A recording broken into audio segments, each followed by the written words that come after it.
A paz do Senhor Jesus a todos, a todas.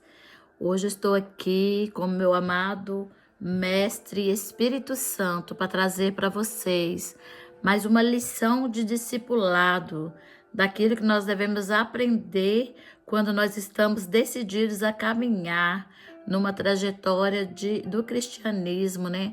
Numa trajetória de seguir a Cristo, de fazermos aquilo que agrada a Ele. Então eu vim aqui trazer para vocês hoje mais 2 temas, né? Numa lição. E eu gostaria, antes de tudo, eu já convidei aqui o meu mestre Espírito Santo para que ele sente aqui do meu lado, porque de mim mesmo não consigo fazer nada, mas ele está aqui. E eu quero agora, neste momento, orar ao Senhor. Grande e poderoso Deus, estamos aqui, ó Deus, na dispensação do teu Espírito Santo, Pai. Que o Senhor venha usar, Senhor, a minha vida, Senhor. Que o Senhor venha ungir, Pai, os meus lábios, ó Deus. Senhor amado, que tudo quanto eu falar aqui nesse dia, Senhor, que cada coração seja receptível, Pai, para receber da semente, porque tua palavra é comparada como uma semente, que ela pode cair em terra fértil e germinar e dar muitos frutos, Pai. E minha oração nesse dia, Espírito Santo de Deus, é que visite cada pessoa, Pai, que está a ouvir esse vídeo agora, assistindo. Que o Senhor venha, Senhor amado, enxertar, Pai, os corações, Pai, as terras, para que sejam férteis para receber a tua semente. Em nome de Jesus, eu te agradeço por tudo. Amém. Glória a Deus. Deus seja louvado. Aleluia. Hoje aqui na Holanda, né, é o 2º dia de feriado de Páscoa. Então lá no Brasil a gente tem só o domingo de Páscoa, né? Aqui na Holanda a gente tem o domingo, 1º dia de Páscoa, e temos a segunda, que é o 2º dia de Páscoa, igualmente feriado, né? Mas nesse dia de hoje, né, como nós estamos aqui a festejar o 2º dia de Páscoa, eu quero trazer para as irmãs uma reflexão sobre o que é a Páscoa. Eu sei que muitas de vocês já sabem o significado da Páscoa, mas o Espírito Santo me trouxe algo para compartilhar com vocês sobre a Páscoa. Então, que nesse dia ele ministre no coração de cada uma de vocês, porque é ele que faz todas as coisas. Eu, de mim mesmo, nalva, carne humana, eu não consigo fazer nada. Então, eu estou orando a semana toda, pedindo ao Espírito Santo que me dê sabedoria, que me traga à luz da palavra, aquilo que eu tenho que trazer para as irmãs. Eu espero do fundo do meu coração que cada vídeo de discipulado as irmãs assistam, se precisar assistam de novo, anotem, pega um caderninho, reserva para Discipulado 2025 e ali coloque todas as lições, porque tudo que eu trago para vocês é baseado na Santa Escritura, na palavra de Deus, que é a Bíblia. Então, tudo que eu trago para vocês tem referência bíblica. E eu gostaria que vocês buscassem, não só anotassem, mas pega a sua Bíblia, vai examinar aquilo que eu passei de versículos, sabe? De referência bíblica, vai examinar, vai estudar para poder buscar em Deus, sabe? O discernimento, o entendimento, né? Que é um do fruto do Espírito. Então, que o Espírito Santo venha nesse dia capacitar cada uma de vocês para receber aquilo que ele derramou sobre a minha vida em nome de Jesus. Então, como eu já disse, nós vamos falar sobre a Páscoa, né? Lá no Antigo Testamento, né, os israelitas, eles ali estão relacionados a 3 festas importantes, né? Que nós vemos lá em Êxodo 23, capítulo 23, versículo começando no 14 até o 17, né? Lá onde fala sobre as 3 mais importantes festas para os israelitas, o povo de Israel. Então, a primeira das festas ali mencionadas, na época de Moisés ainda, quando ele estava ali no deserto, né, que ele chegou na Terra Prometida, ali foram lidas as leis, né, e sobre essas leis falava sobre festejar essas 3 festas. Uma delas era a Páscoa, né? Então, a Páscoa, ela era celebrada ali junto aos pães asmos, né, que eram aqueles pães sem fermento, que eram oferecidos como ali ofertas, né, de manjares, e sacrifícios de cordeiro, né, que naquela época tinha que sacrificar um cordeiro, né, perante a Deus para poder celebrar, para que Deus recebesse aquele sacrifício e assim então abençoasse o seu povo. Mas aí a palavra do Senhor, mais na frente, nós vamos ver que essa Páscoa, essa festa da Páscoa, ela foi mudada quando ali então no Novo Testamento aconteceu de Jesus vir ao mundo, né? Nasceu ali de uma mulher virgem, né? Através do Espírito Santo. E ali então Jesus ele ensinou, ele pregou o que era o amor ali entre aquele povo. E eu imagino que Jesus também ele festejou muitas vezes essa festa da Páscoa, porque conta lá no Novo Testamento, né, que ele estava numa festa, né, na comemoração de uma festa, quando ele foi ali passar pelo aquele tanque, onde ele fez uma cura. Então sempre falava de uma festa ou outra em que ele estava participando, né? Ele como um homem, né, 100% Deus, 100% homem, judeu, ele também celebrava a Páscoa. E a segunda festa que fala é das primícias, né? As primícias são as colheitas, né? As colheitas de cevadas, né? O encerramento se dá na colheita do trigo. E aí ali é também oferecido sacrifício a Deus, né? De agradecimento. Então fala da terceira festa também, que é a festa dos tabernáculos, que são as tendas, né, as cabanas. E até hoje lá em Israel eles têm essas 3 festas tradicionais, onde, né, aqui hoje em dia a gente escuta muito falar sobre a Páscoa, né? As outras 2 nem tanto mais, mas lá eles celebram as 3 festas, né, faladas ali a Moisés através de Deus, né, para aquele povo. Então eles comemoram as 3 festas. Então, lá em Deuteronômio 16, versículo 10, fala sobre essas festas. Então, a Páscoa, para nós, significa passar para o povo judeu, significa passar por cima. A 10ª praga, narrada lá no Antigo Testamento, quando eles estavam ainda lá no Egito, lembra das 10 pragas que Deus ali mandou, né? Porque o coração de Faraó endureceu para liberar o povo dele. E ali os hebreus, então, eles também presenciaram as 10 pragas. E a 10ª praga, finalmente, foram o anjo da morte, que passaria nas casas e ali mataria o primogênito de cada casa. Então, quando eles aqui celebram lá no Velho Testamento a Páscoa, significa passar por cima, porque ali todas as casas que o Senhor ordenou a Moisés que dissesse: faça assim, mate um cordeiro, pegue o sangue e unge os portais de cada porta. E quando o anjo da morte vier e tiver essa unção do sangue daquele cordeiro, a morte não vai entrar. Ela vai saltar essa casa e passar direto para a próxima. E assim foi feito, né? Então, o povo hebreu, eles foram protegidos através desse sacrifício da morte desse cordeiro, onde eles ali ungiram então os portais. Então quando o anjo da morte chegava e deparava com aquele portal, com aquela unção, ele não parava ali, ele ia para a próxima casa. Então ele passava por cima. Então, quando o anjo da morte, né, atingiu até mesmo a casa ali de Faraó, né? Por isso que a palavra do Senhor fala que a casa de Faraó, por não acreditar, né, nessas coisas, né, vinda da parte de Deus, a palavra do Senhor fala que o anjo da morte, então, entrou na casa de Faraó e ali matou o filho dele primogênito.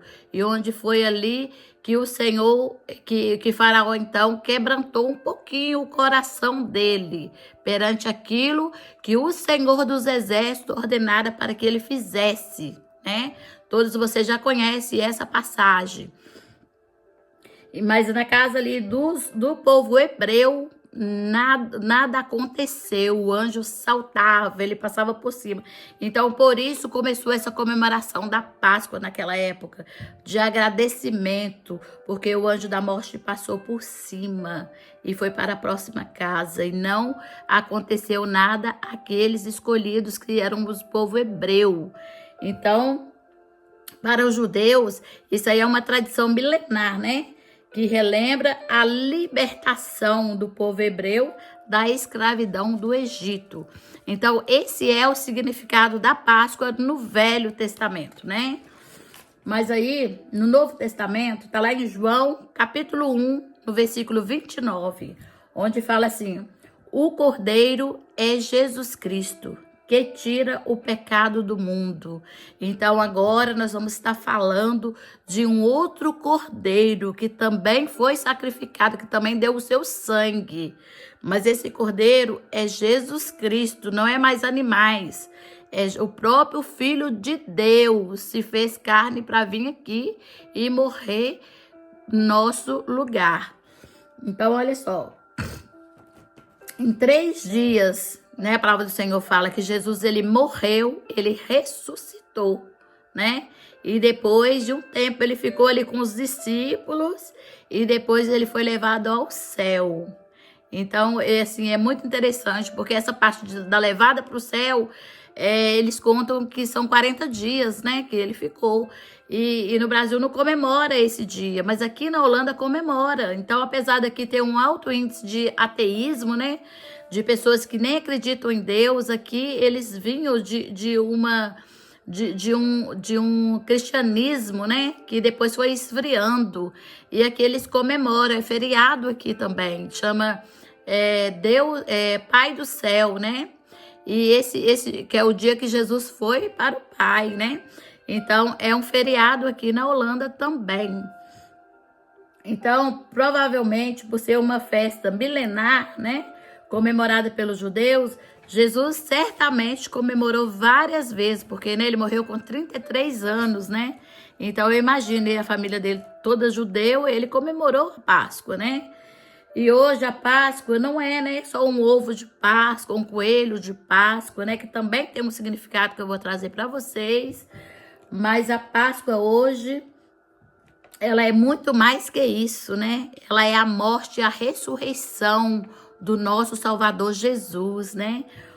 Essa parte do ovo de Páscoa, de chocolate, né? O coelho de Páscoa, essas coisas, é comercial, né? Dos clubes dos diretores lojistas, né? É a parte comercial. Por quê? Porque eles entendem que o símbolo de nascimento seja o ovo, né? Que é um novo nascimento. E a fertilidade vem do coelho, né? Que o coelho é muito fértil. Então, esses dois símbolos têm esse significado, que é de nascimento e de fertilização, né? Por isso que é o ovo e o coelho. A Páscoa é a libertação espiritual, é muito além do que tudo isso. Ela é a parte da libertação espiritual, né? A morte e a ressurreição de Jesus trazem salvação e a reconciliação com Deus. Lá em Mateus 26, versículo 28, nós vemos isso, né? Então, traz também memória e esperança, porque a gente jamais vai esquecer, né? Então, todos aqueles que sabem, que aprenderam sobre o grande sacrifício de Jesus, jamais vai esquecer, né? Vai trazer sempre a memória. E a esperança por quê? A esperança é porque ele falou com os discípulos dele: eu vou para o Pai e vou preparar morada e vou vir buscar vocês para mim. Então nós sabemos que Jesus voltará para nos buscar, para nós vivermos com Ele. Então essa é a esperança daqueles que seguem a Jesus, daqueles que creem, né, no sacrifício de Jesus. E também a Páscoa é um lembrete, né, do cuidado de Deus. Olha, Deus é maravilhoso, né? Como Ele cuida de nós, né, com as potente e poderosa mão dele.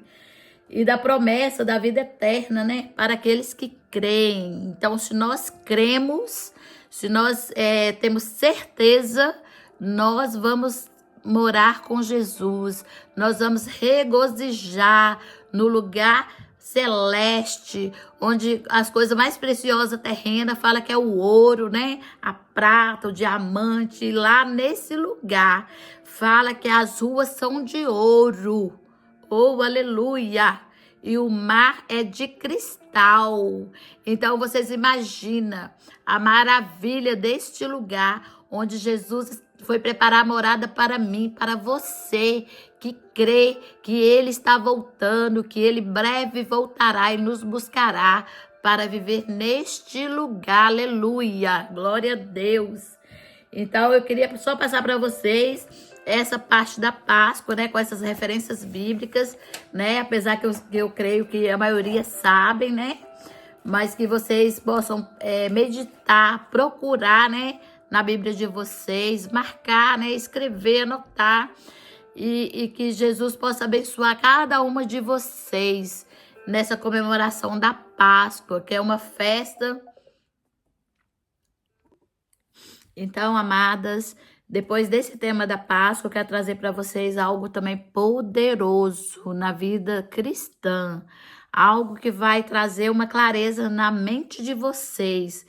Talvez você já é crente há vários anos, talvez você não tenha essa visão sobre esse assunto que eu vou estar trazendo, mas eu sei que o Espírito Santo de Deus hoje vai trazer clareza para vocês sobre essa questão desse assunto que nós vamos tratar agora, que é de supla importância na caminhada cristã, porque é também mandamento. Nós vamos estar aqui hoje falando sobre dízimos, ofertas e votos. Então, irmã Nalva, já vem com esse assunto, que eu não gosto desse assunto. Mas eu quero, em nome de Jesus, que você tenha paciência e escute tudo aquilo que o Espírito Santo mandou entregar para você nesse dia.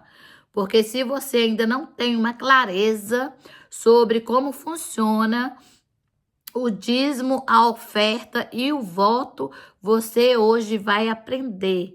Porque vocês lembram quando eu falei sobre ser ignorante nas coisas de Deus? É não saber, mas a partir de hoje está caindo por terra uma muralha que fazia vocês não entender direito sobre essas questões. Hoje vocês vão entender em nome de Jesus. Então é assim, ó, lá em Gênesis 14, no versículo 20, né? Ainda lá na época de Abraão, né, no Velho Testamento, ele deu o dízimo, né, a 10ª parte de tudo quanto Deus o dera. Então, se vocês lerem lá em Gênesis 14, 20, vocês vão ver. Em Gênesis 28, no versículo 22, Jacó diz: eu te darei a 10ª parte de tudo que me deres. Então, aí nós vemos que o dízimo, ele é realmente a 10ª parte, né? Que fala assim, como que a gente vai saber que é 10%? É por causa disso que chama dízimo, que é a 10ª parte. Com isso, fica claro, né? Que o dízimo, ele não foi inventado pela igreja, nem pela igreja católica, nem pela igreja evangélica, nem por igreja nenhuma. O dízimo está na Bíblia desde o começo, desde a época de Abraão, Isaac e Jacó.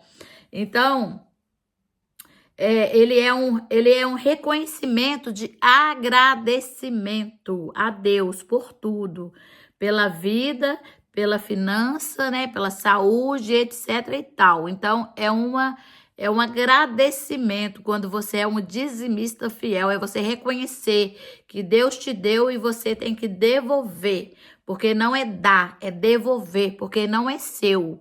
Então, olha só, o dízimo é, portanto, uma das mais antigas formas de agradecimento a Deus, né? Os cristãos herdaram dos judeus, né, essa forma de prestar sua homenagem ao Criador, né? Os cristãos que somos nós, né, que acreditamos em Cristo.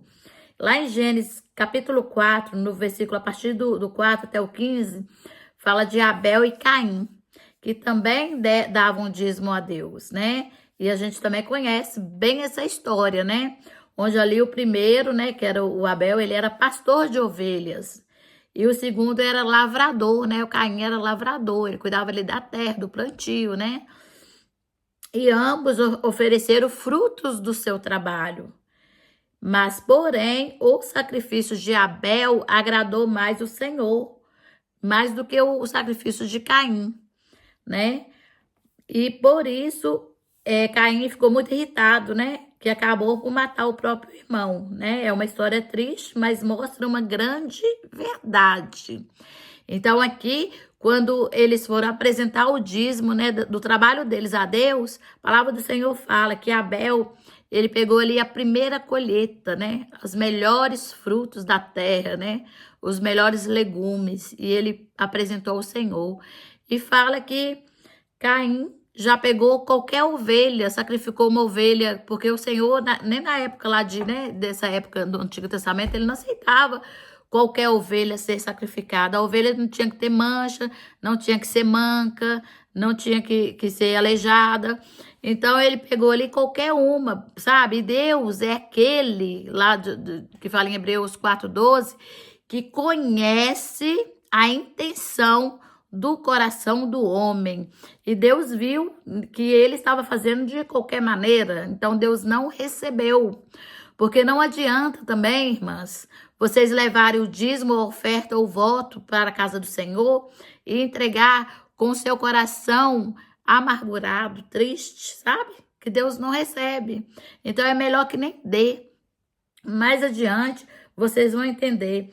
Ele ali não ofertou, né, os primeiros frutos, né? Ele pegou qualquer ovelha, igual eu falei agora, né? Pegou aquela talvez mais raquítica, mais magrinha, né?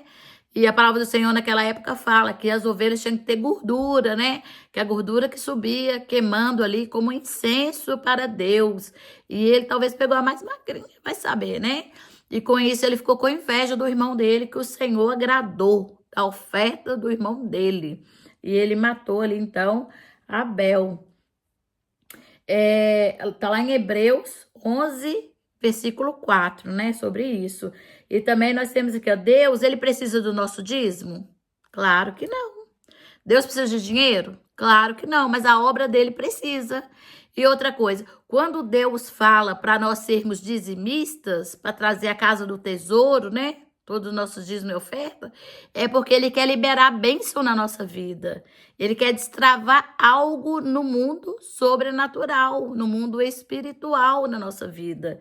Então, olha só, ele não precisa, né? Porque ele é o Senhor de todas as coisas, ele não precisa de nada de nós, nada. Mas o fato é que ele sonda a intenção do nosso coração, para saber se nós temos gratidão por tudo aquilo que ele nos dá. Então, essa é a grande verdade, né? Que ele sonda lá dentro, né? Do nosso coração. A intenção do nosso coração é sondada por Deus.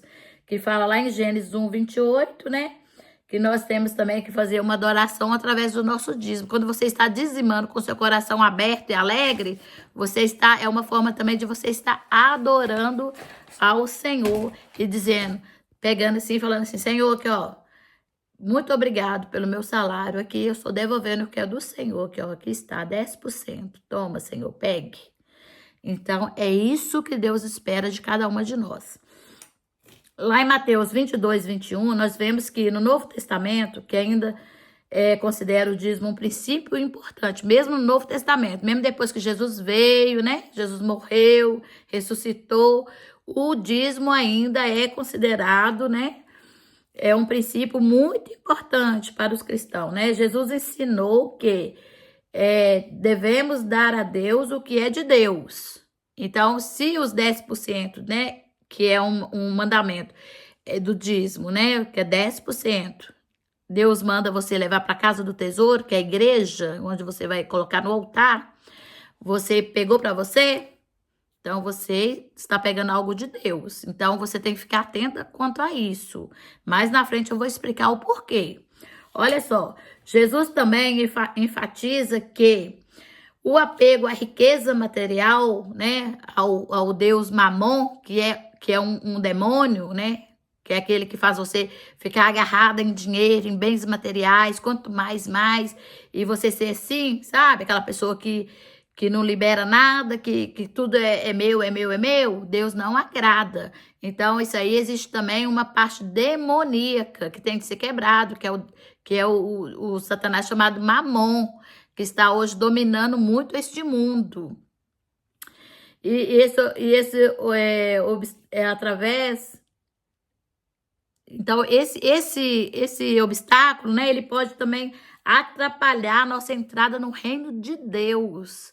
Porque a palavra do Senhor não fala lá no Novo Testamento, do rico, que fala, Senhor, como que eu posso conseguir minha salvação? E o Senhor fala, e o Senhor, né, Jesus, conhecendo o coração daquele rapaz rico, o Senhor sabia que ele tinha apego aos bens materiais, e o Senhor logo falou para ele, você vai lá, vende tudo que tem e dá o dinheiro aos pobres, e aí você vem e siga-me. O que ele fez?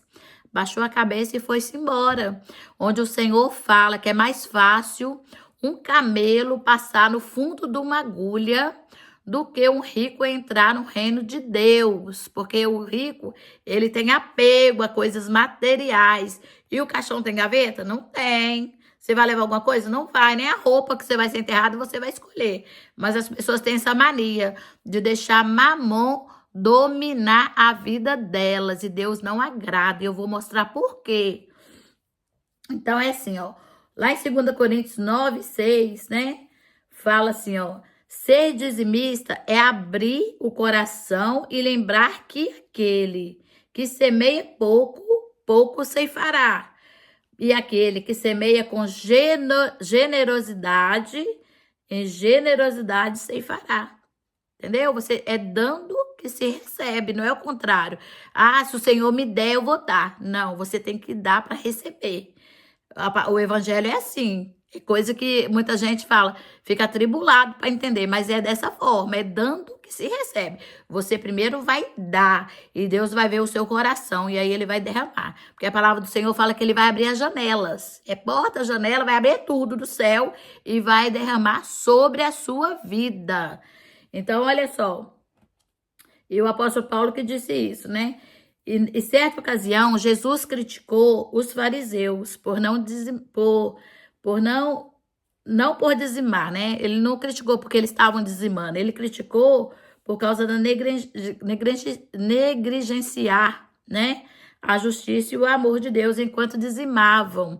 Eles dizimavam para mostrar para as pessoas que eles estavam dizimando. E Deus não agrada. Isso aí é um particular seu com Deus. Ninguém precisa saber. Mas eles faziam questão de mostrar isso para todo mundo. E Deus não recebia esse dízimo dos fariseus, né? Está lá em Lucas 11, versículo 42. Então, tem uma pergunta agora muito séria. É pecado não dar o dízimo? Presta atenção, mas o dízimo é a lei de Deus para os seus filhos. E ainda que o pagamento ou devolução do dízimo seja inteiramente voluntário. Ou seja, você vai dar porque você quer dar. Entendeu? Você depois de escutar tudo, de pesquisar aqui nas escrituras, examinar todos esses textos, e você falar assim, definitivamente eu não quero ser dizimista, aí é você e Deus. Porque você vai dar voluntariamente, de todo o seu coração. Porque se não for para dar de coração, é melhor que nem dê, porque Deus não vai receber. É igual eu acabei de falar para vocês. Mas preste bem atenção. Eu quero aqui, inclusive, contar um testemunho sobre dízimo. Eu tenho 2 testemunhos para trazer para vocês sobre dízimo de pessoas que eu conheço. Um dessas pessoas é o meu pai, que eu já até compartilhei uma vez no nosso grupo de célula, de life, né? Com meu pai. A minha mãe era convertida, meu pai não. Mas a minha mãe sempre ensinou meu pai, né? Que o dízimo era algo importante na casa do Senhor para que prosperasse também na nossa casa. E aquilo ficou gravado no coração do meu pai. Então, o meu pai, a primeira coisa que converteu nele foi o bolso dele. Porque ele não tinha dó de dizimar. A minha mãe não trabalhava, então a minha mãe não tinha como ela dar o dízimo do dinheiro dela, que ela não tinha salário. Então, o que acontecia? Ela ensinou para o meu pai, ela discipulou o meu pai sobre o dízimo, e meu pai entendeu a importância de devolver aquele dízimo na casa do Senhor. Então, o meu pai, quando ele recebeu o salário dele, a primeira coisa que ele fazia era ali separar no envelope 10% do salário dele, entregava a minha mãe e minha mãe levava até o altar. Ai, Manalva, mas aí o pastor vai ficar andando de carro de luxo com o meu dízimo? Irmãs, uma coisa séria que eu vou trazer para vocês agora. Não importa o que o pastor fará com o seu dízimo. A sua obrigação é levar o seu dízimo até a ponta do altar. O que o pastor vai fazer do altar para lá é ele Deus. É ele Deus. Porque se você der o seu dízimo e ficar se preocupando o que vai ser feito com o seu dízimo, aí você não está dando de coração, sabe? O Senhor que sonda os corações vai ver, né? Que aquilo não está sendo uma coisa de coração. Então, não se importe o que o pastor fará com sua oferta. O que o pastor fará com o seu dízimo é ele e Deus. Que a nossa obrigação como cristãs é levar o nosso dízimo até o altar e entregar a Deus e falar: Senhor, aqui está, Senhor, aquilo que o Senhor me deu, eu estou devolvendo aqui, ó, os 10% para o Senhor, com o coração alegre, e o Senhor vai receber, e você vai ver mais na frente que eu vou dizer para você o que vai acontecer na sua vida, né? Lá em Malaquias 3:8 fala assim, ó: todavia me roubeis e dizeis, em que te roubamos? Nos dízimos e ofertas alçadas.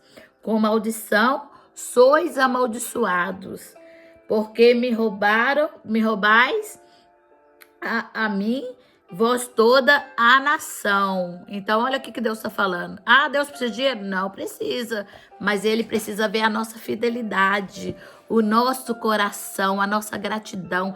Isso Ele precisa ver em nós, né? Lá em Malaquias 3:10, versículo 11, também está falando assim, ó, capítulo 3, versículos de 10 e 11. Trazei.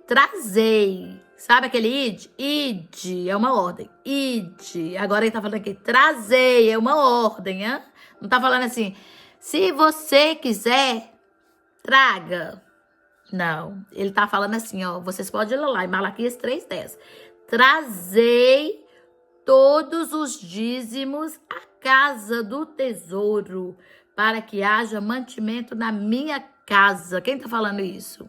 É o próprio Deus. Por quê? Porque a casa do tesouro é onde? É a congregação do justo. E mantimento na minha casa é o quê? Para que não falte nada dentro da igreja. A igreja tem que ser mantida através dos nossos dízimos e as nossas ofertas. Que a gente bem sabe que igrejas não são... Não ganham nada do governo, não é nenhuma coisa governamental, é uma coisa onde ali os membros sustentam aquela igreja. Então ali está falando, trazei, e depois, olha que Deus está falando, que maravilhoso essa parte, depois que você trazer, fazei prova de mim, porque ele não está falando para você trazer e esquece o resto, não, ele está falando, e fazei prova de mim, se eu não abrir as janelas do céu e não derramar sobre vós uma bênção tal, até que não haja mais lugar para recolherdes. Olha que bênção, tá vendo? Então, essa é a promessa do Senhor. Ele dá uma ordem e uma promessa, tudo no mesmo versículo. Então, faça prova do Senhor e você verá o que Deus fará na sua vida. Às vezes, a pessoa tem uma vida financeira destruída. Às vezes, a casa está só aqueles caquinhos de móvel, quebra o pé da cama, põe um tijolo lá debaixo, quebra o pé do armário, a porta dos armários já caiu tudo, já quebrou tudo, sabe? A pessoa está em escassez, a pessoa está ali, sabe? Sofrendo aquela escassez, aquela pobreza, porque a pessoa está roubando do Senhor dízimos e as ofertas. Ah, mas eu não tenho para dar, eu não tenho para dar, como é que eu vou dar? Se você abrir o seu coração e disser para Deus, Senhor, eu quero ser dizimista e ofertante da sua casa, o Senhor vai abrir as portas de trabalho, de salário, de tudo na sua vida, porque Ele conhece a intenção. Agora, se você é aquela pessoa que só já sabe julgar, ai, mas as igrejas, olha, faz campanha disso, campanha daquilo, olha, o povo tudo rico, o pastor é rico, milionário, tem carro do ano, não sei o quê. O Senhor não agrada, porque não importa o que vai ser feito com esse dinheiro. O importante é você e Deus, é você fazer a sua parte, ir lá e levar, porque fala trazei, trazei, leve, deposita no altar e fala, Senhor, está aqui minha gratidão, obrigado por tudo que o Senhor me deu, sabe? Aí o Senhor vai abrir a janela, as portas, vai escancarar as portas do céu e as janelas e vai derramar abundante bênção sobre a sua vida, em nome de Jesus. A sua vida financeira e emocional e espiritual, então é financeira, emocional e espiritual, tem que estar alinhadas. Elas têm que andar assim, ó. Ó, sabe a engrenagem? A engrenagem é assim, né? Que é um dente dentro do outro, assim, ó. Essa engrenagem aqui, ó, tem que estar perfeita, alinhada. Alinhada. Porque não adianta nada você ter uma vida espiritual cheia do Espírito Santo e não cumprir aquilo que o Senhor ordena para você cumprir. Não adianta. Está desalinhado, você está entendendo? Você tem que ter uma vida alinhada, espiritual, emocional e financeira. Deus, ele não prospera onde há desordem. Então, hoje, a partir de hoje, em nome do Senhor Jesus, eu ministro agora sobre a vida de vocês, que vocês vão ter uma vida financeira, emocional e espiritual alinhada, alinhada naquilo que o Senhor quer para vocês. Vão alinhar todas em perfeita engrenagem para vocês romper no sobrenatural, porque a gente não está vendo o mundo espiritual ao nosso redor. Nós, como humanos, nós não temos como ver o que está acontecendo, mas é uma guerra que está acontecendo. É Satanás trabalhando o tempo todo na mente, no coração, no emocional, sabe? Para poder dizer, você é besta se você der, você é bobo. Não, não faça isso. Não ouça isso, irmãs. Vai para a Bíblia, vai para a palavra do Senhor. E lá vocês vão ter clareza daquilo que tem que ser feito, em nome de Jesus. Então, às vezes você tem dúvida, você tem limitação, até mesmo medo. Ai, se eu der, vai faltar para mim pagar minha conta de luz. Ai, se eu der. Irmãs, vocês têm que entender, vocês não estão dando nada, vocês estão devolvendo. E o Senhor proverá. O Senhor proverá. E nós temos que crer nisso, em nome de Jesus. Existem demônios que saem pelo nome de Jesus. Tem demônio que você jejua, ora, vai lá, tem a caça de demônio, né? Que é aquela legião. Você bota a sua mão e você fala, te dou uma roda agora, saia em nome de Jesus. E ele pega e sai, ele bate retirada e sai. Mas eu quero trazer para vocês aqui agora um alerta. Preste atenção, irmãs. Um alerta dizendo assim, ó. Mas existe alguns demônios que travam a vida de muitos e que só sai, presta atenção, que não, esses não saem com jejum, esses não saem com oração, não saem com posição de mão, esses não saem. E eu vou falar para vocês quais são esses demônios que não saem em nome de Jesus. Presta bem atenção. Esses demônios só saem quando você se torna um dizimista da casa do Senhor. E isso é muito sério, sabe, irmãs? Muito sério. E agora eu vou citar alguns desses demônios que não saem em nome de Jesus. Ele só perde a força quando você se torna um dizimista, quando você obedece a uma ordem que está na palavra do Senhor, que é levar o seu dízimo, a sua oferta. Ele só sai nessa hora. E eu vou falar para vocês quais são esses demônios. Em Mateus 13, 47, versículo 47. Está escrito assim, ó. Que são demônios em forma de gafanhotos, cortador, e um chama devorador. Esse demônio devorador é um espírito maligno que destrói as suas finanças se você não for fiel nos dízimos, sabe? Esse gafanhoto né, cortador, ele é uma praga, que ele não deixa você prosperar em nada. Às vezes você pensa assim, você pega ali o caderninho, faz as suas contas e fala, olha, esse mês vai sobrar tanto. Mas aí quando chega na hora que você pensa que vai sobrar, pronto. Parece uma urgência e você gasta aquele dinheiro. Não acontece isso? Então, é esse demônio devorador, que atua nessa área. E o segundo demônio também, que é só Jesus na causa, porque só é também expulso através de dízimos e ofertas. É o demônio cortador, que é outro gafanhoto. E esse cortador, ele começa com aqueles gastos, sabe, devagarinho, em pequenos gastos extra, em pequenas perdas salariais, em coisas que não estavam no orçamento, tipo assim, o carro quebrou, tem que levar para o mecânico. Aí ele atua naquela parte assim, que você do nada, você adoece, você tem que ir na farmácia, você vai gastar mais do que 10% do seu salário na farmácia de medicamento, porque ele vai atuar nessa área. Ele vai trazer isso aí para sua vida. E ele também, de repente, sua geladeira quebra, sabe? O motor para de funcionar, você tem que comprar outra geladeira, ou tem que mandar para o conserto. Mais de 10% do seu salário vai ficar ali, sabe? E esse demônio, o cortador, ele atua nessa área.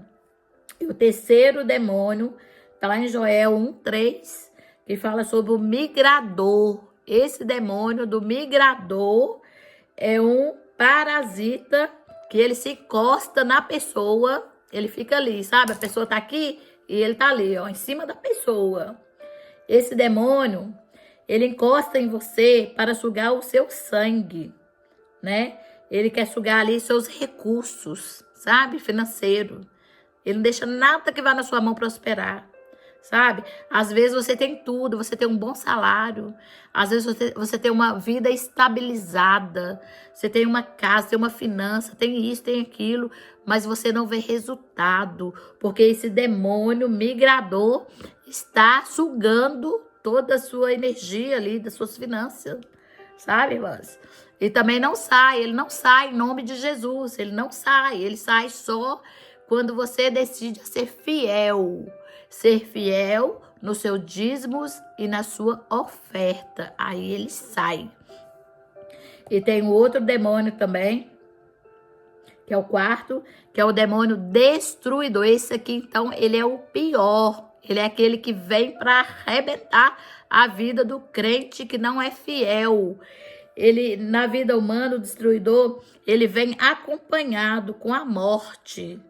Não há nada mais a se fazer, a não ser ele levar sua própria vida.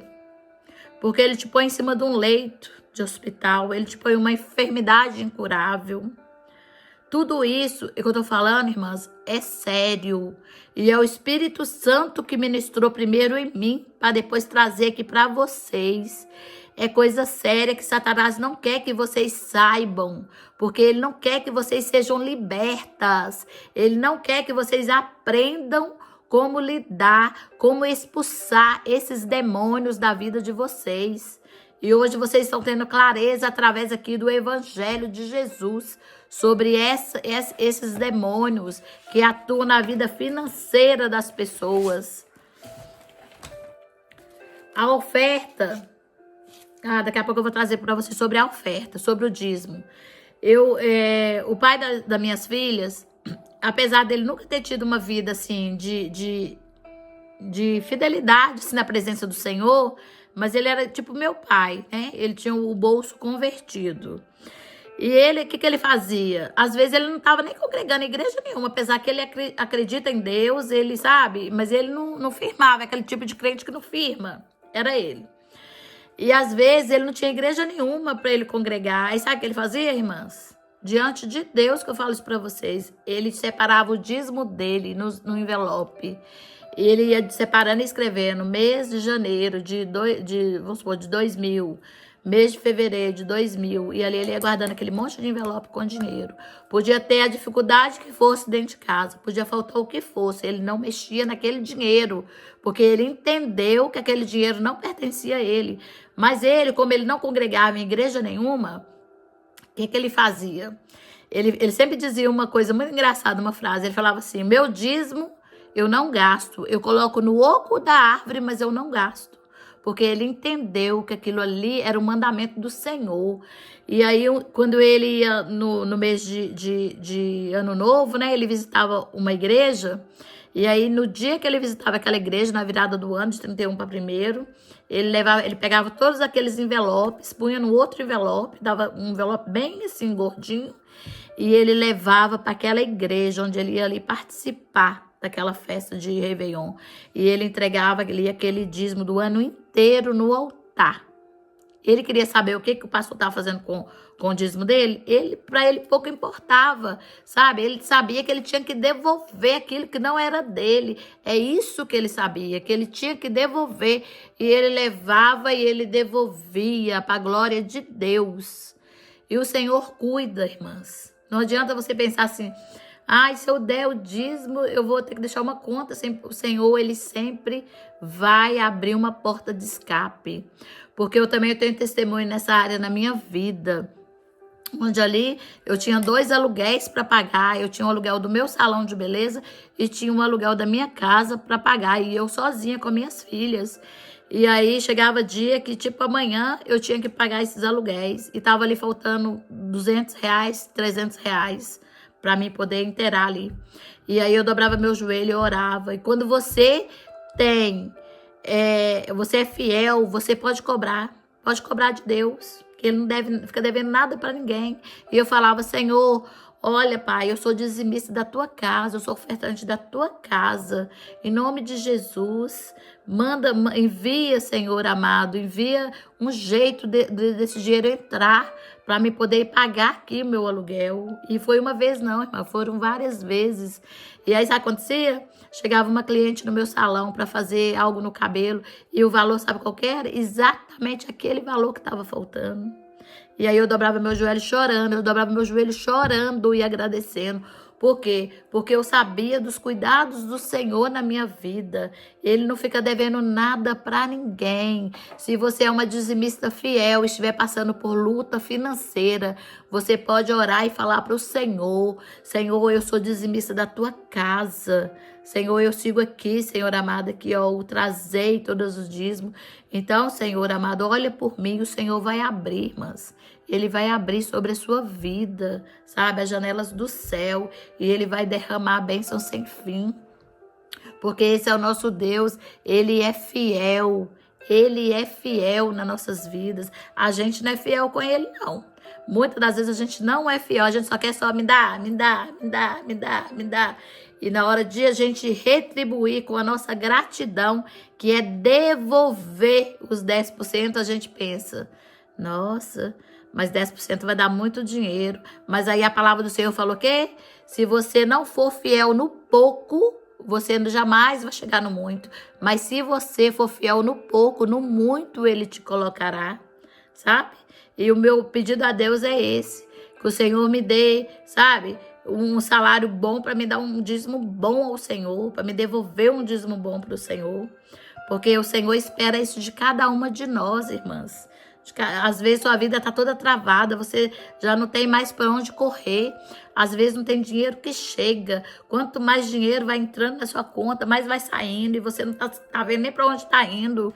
É o Senhor te mostrando: ei, tome uma posição.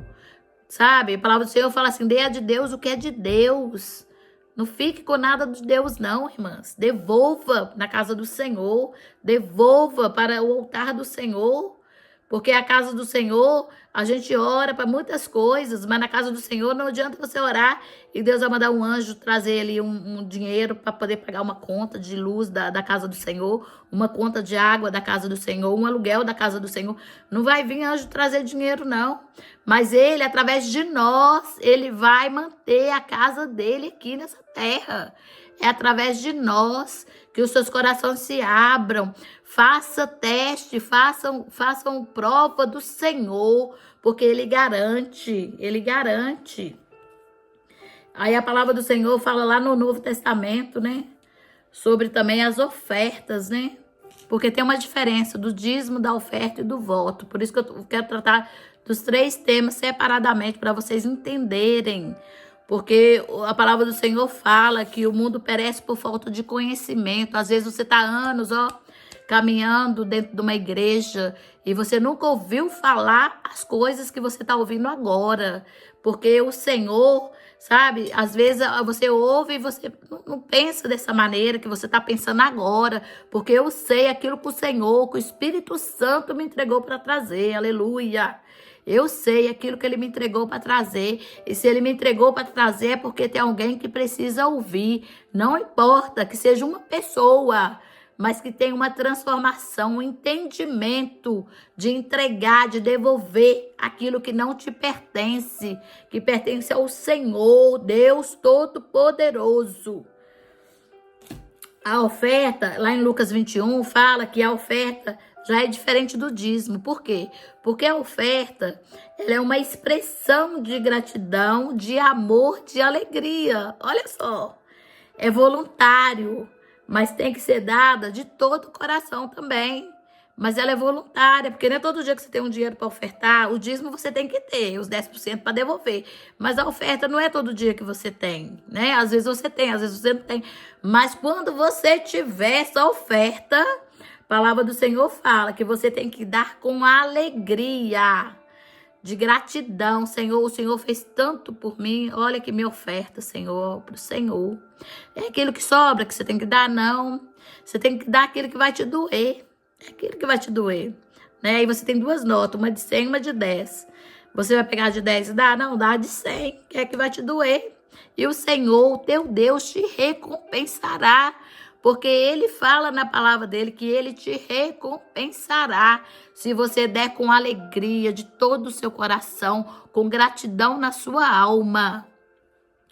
Lembra daquela viúva, né? Todo mundo conhece aí a parábola daquela viúva, né? Onde ali Jesus viu algumas pessoas, né? Colocando, pessoas ricas, riquíssimas, colocando ali dinheiro, né? Como oferta ali na caixinha de contribuição de uma igreja, né? Do templo. Aí ele viu também ali uma viúva, né? A viúva veio, né? Bastante pobrezinha, porque naquela época lá da Bíblia, sabe, irmãs? Naquela época do Velho, do Novo Testamento, as viúvas, os órfãos, eram pessoas extremamente pobres, porque elas não tinham nenhuma ajuda do governo, sabe? Então, se elas não tinham um filho para poder mantê-las, e elas não tinham condição de trabalhar porque estavam idosas, elas passavam até fome. Por isso que lá Jesus fala para a gente cuidar, né, dos órfãos e das viúvas, por isso. Então, olha só, aquela viúva bem pobrezinha, a palavra do Senhor fala que ela veio chegando no altar. Ela foi caminhando em direção àquela caixa de oferta ali. E aí ela pegou, a palavra do Senhor, 2 moedinhas de pouco valor, e ela pôs ali dentro. Oh, irmãs, que coisa maravilhosa. Jesus, então, vendo aquilo, ele falou: digo a verdade a vocês, esta viúva pobre deu mais do que todos.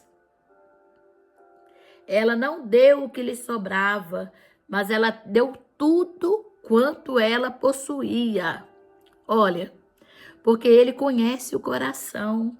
Às vezes, quando eu vou ofertar na casa do Senhor, eu penso, Jesus estava ali, quando a viúva levou aquela oferta, ele ali esquadrinhou o coração dela. Jesus está sentado ali no altar, vendo, esquadrinhando ali o coração de cada ofertante, para ver se está dando de todo o coração ou se está dando por dar aquilo que está sobrando. Então, ali aquelas pessoas se assustaram com aquilo que Jesus falou, né? Porque ninguém esperava ali, tinham pessoas riquíssimas, né? Que deram, assim, valores exorbitantes de oferta, mas não foi recebido por causa do coração, né? Por causa do coração. Então, lembre-se disso, né? Jesus, ele vê tudo, ele esquadrinha aqui, ó, o nosso coração, o nosso íntimo, né? Ele esquadrinha não só o que a gente sente, mas ele esquadrinha também o intuito do nosso coração, aleluia. Então, ele vê tudo, irmãs, sabe? Tem um coração grato de dizer, Senhor, olha, o Senhor tem me abençoado tanto, eu vou tirar aqui essa oferta para me poder dar de gratidão ao Senhor. Obrigado, meu Pai, pelas tuas bênçãos na minha vida, na vida da minha família, aleluia. Em 2 Coríntios, no capítulo 9, no versículo 7, fala assim, ó, cada um contribua segundo propôs no seu coração, não com tristeza, nem por constrangimento, às vezes com vergonha, né? Constrangido, porque todo mundo tá dando, e você fala, nossa, eu não posso dar, eu não vou dar, mas aí você fica tão constrangido que você pega ali um valor menor que você tiver, e você então leva no altar. Mas Jesus está afirmando, nem por tristeza, nem por constrangimento, porque Deus ama ao que dá com alegria. Cada pessoa deve dar o quanto possa, o quanto ele pode dar, entendeu? Não dá, eu vou dar esse valor para fulano ver que eu estou dando muito. Não é isso, não é sobre isso. É sobre o seu coração, a intenção do seu coração, né? A palavra do Senhor fala aqui sobre o voto também, né? Qual a diferença? Dízimo, oferta e voto, irmã Nalva? Eu vou falar para vocês, né? O voto é uma promessa voluntária feita a Deus, sabe? A promessa que a gente faz a Deus quando a gente está naquele aperto. Pois, essa promessa aí é voto. Em Gênesis 28, 20, que eu tô indo aqui no Velho Testamento e no Novo, tá, irmãs? Para não dizer assim, isso aí é lá no Velho Testamento, na época em que o povo vivia pela lei de Moisés. Não, eu vou no Velho e depois eu volto pro Novo, para mostrar para vocês que é o mesmo Deus que era, ele é e para sempre será, é o mesmo. Ele fala a mesma coisa lá, fala a mesma coisa agora e sempre vai falar a mesma coisa. Então o voto é uma promessa voluntária feita a Deus. Lá em Gênesis 28, no versículo 20 até o 22, fala assim, ó, Jacó fez um voto a Deus, né? Jacó ali no momento de tribulação, né, ali, que ele estava ali fugindo do irmão dele, né, por ele ter feito aquelas coisas com o irmão gêmeo dele, né? Ele então fugiu do irmão dele, ele tinha muito medo do irmão dele achá-lo e matá-lo, que naquela época era assim, né? Era olho por olho, dente por dente, as irmãs sabem, né? Então ali ele fugiu e ele pediu a Deus, fazendo um voto, né? Que se Deus protegesse ele, que nada acontecesse com ele, que ali ele ia dar algo para o Senhor. Então o voto, se você não cumprir, ele vai atrair mais maldição ainda para sua vida. Além desses demônios, 4 demônios que eu falei agora, que atua na vida das pessoas que não devolvem o dízimo e ofertas, ainda vai trazer uma maldição maior ainda, quando você fizer um voto e você não cumprir. Eu falei no discipulado passado sobre a palavra do crente no jejum, né? Que é um acordo entre você e Deus, e a palavra é sim, sim, não, não, né? Que outra não serve. Então eu digo para você aqui de novo nesse voto, se você fizer um voto ao Senhor, trate de cumprir, porque senão vai vir maldição sobre a sua vida. Em Salmo 50, versículo 14, fala ali que Davi, ele oferece a Deus sacrifício de louvor. Ele oferece sacrifícios de louvor e paga ao Altíssimo os teus votos. Então é isso aí, é para nossa vida hoje. Nós temos que pagar ao Altíssimo os nossos votos, para que não acarretamos maldições na nossa vida. Em 1 Samuel 1:11, vai falar de Ana, né? Quem não conhece a história de Ana, né? Que Ana ali, né? Ela era estéril, a palavra do Senhor conta que ali o marido dela, ele arrumou ali uma concubina, que ela arrumou para ele, na verdade, né? Chamada Penina. E ela ali era atribulada por essa concubina que ficava jogando na cara dela. Olha, eu tenho tantos filhos e você não tem nenhum ainda. E Ana chorava. E Ana, então, um dia, ela foi ali, né, naquele tabernáculo ali, e ela, antes de entrar, ela chorou. A palavra do Senhor fala que ela chorou, mas ela só mexia os lábios, falando com o Senhor. E onde ali o sacerdote viu, e ele achou até que ela estava embriagada, mas ela estava chorando com a alma dela ali para o Senhor, pedindo ao Senhor um filho. E o Senhor ouviu, usou o sacerdote para poder selar ali, né, aquela bênção na vida dela. E ela fez um voto ao Senhor, onde ela falou que quando ela tivesse o filho dela, que navalha não passaria sobre a sua cabeça e que ele seria devolvido para ele poder ajudar ali aquele sacerdote ali, né? Aquele sacerdote ali naquele tabernáculo. E aquele filho seria um nazireu, né? Que era uma pessoa consagrada a Deus. Em Números 6 e 5, vocês vão ver isso. E ali, a palavra do Senhor conta que ali então nasceu Samuel, né? Que é o profeta Samuel. E ela fez do jeito que ela prometeu o voto dela, ela cumpriu, né? E ele se tornou um grande profeta daqueles tempos. Essa criança que nasceu de Ana, e ela cumpriu ali o voto dela, e o Senhor abriu a madre dela, glória a Deus. Em Juízes 11, 30 até o 40, você vai ver outro voto, mas esse voto aqui é um voto precipitado de Jefeté, né? Quando a gente lê ali em Jefeté, porque ali no Velho Testamento o Senhor mandava ali profetas, né, para alertar o povo, aquilo que agradava e o que não agradava a ele. E chegou uma fase ali do Velho Testamento que o Senhor começou a levantar então juízes entre aquele povo, para ali aquele povo ter uma organização, seguiu ali umas leis, né, através dos juízes levantados pelo Senhor. E a palavra do Senhor conta a história de Jefeté. Jefeté, ele era filho de uma prostituta, onde ali ele foi para o convívio do pai dele, junto com os outros irmãos, e ele era um bastardo ali naquela casa, e os irmãos dele humilhavam muito ele, e os irmãos dele faziam chacota dele por ele ser filho de uma prostituta. E a palavra do Senhor fala que chegou um dia que os irmãos dele expulsou ele dali, daquela cidade, onde ele foi para uma cidade de pobreza, onde ele foi para uma cidade que não tinha nada, mas só que os olhos do Senhor estavam sobre Jefeté. E teve um dia que aquele povo ali de Israel estava sendo atacado, molestado pelos filhos de Amon. E ali o Senhor, então, viu Jefeté e agradou do coração de Jefeté, que ele era um homem valente.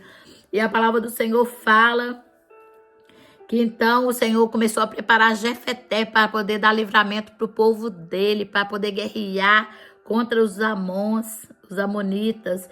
E a palavra do Senhor fala que aí Jefeté então orou ao Senhor e falou, Senhor, e ele fez ali um voto falando assim, olha só, ele foi precipitado, irmãs, mas mesmo assim ele cumpriu o voto dele, para vocês terem noção da importância de você cumprir um voto feito ao Senhor.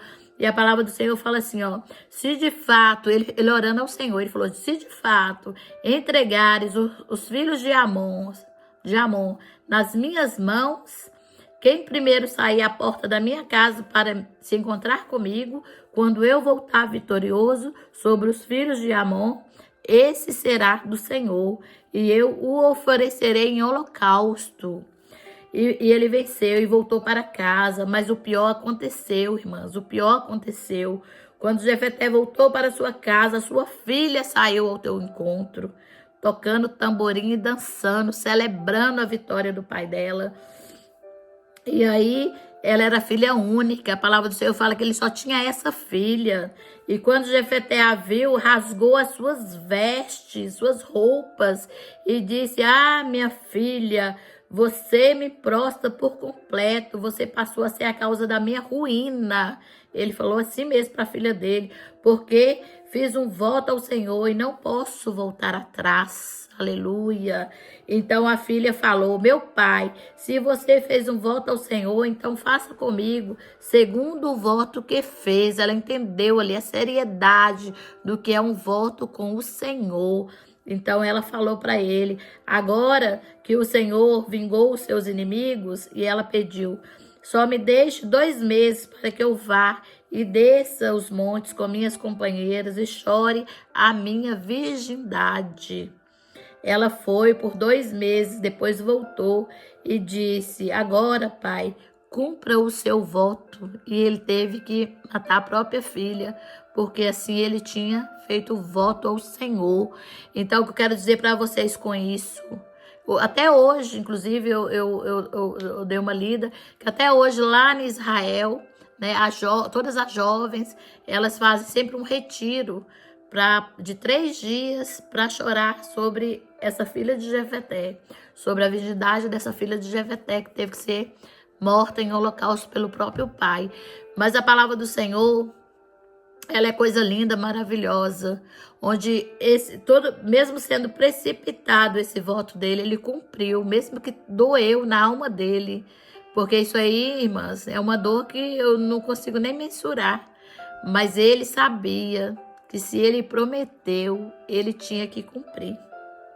E nas nossas vidas, às vezes, as nossas palavras se tornam palavras vazias, onde você faz promessas para as pessoas, você às vezes marca um passeio, um encontro, o que for, e você não comparece, você não se preocupa em desmarcar, sabe? Então eu já vivo falando isso para vocês, vou tornar a repetir. A palavra do crente tem que ser sim, sim, não, não. Para você ter, sabe, uma palavra alinhada com a vontade do Senhor. E se você fizer um voto, trate de cumprir o voto para que nenhuma maldição chegue à sua casa, tá? E se você, irmã, não é ainda uma dizimista, sabe? Eu quero aqui te falar. Ore, entre para o seu quarto, irmãs. Feche a porta. Fale em secreto com o papai e diga a ele. Fala assim: Deus, eu não sou dizimista fiel, mas eu quero ser. Me ajuda. Irmãs, ele vai ajudar vocês a serem. Porque às vezes há um bloqueio sobre a vida da pessoa, que a pessoa não consegue, a pessoa tenta, mas não consegue. O Senhor vai desbloquear. Certa vez o meu pai, ele fez uma campanha na igreja desse mesmo pastor, que era o pastor da minha mãe.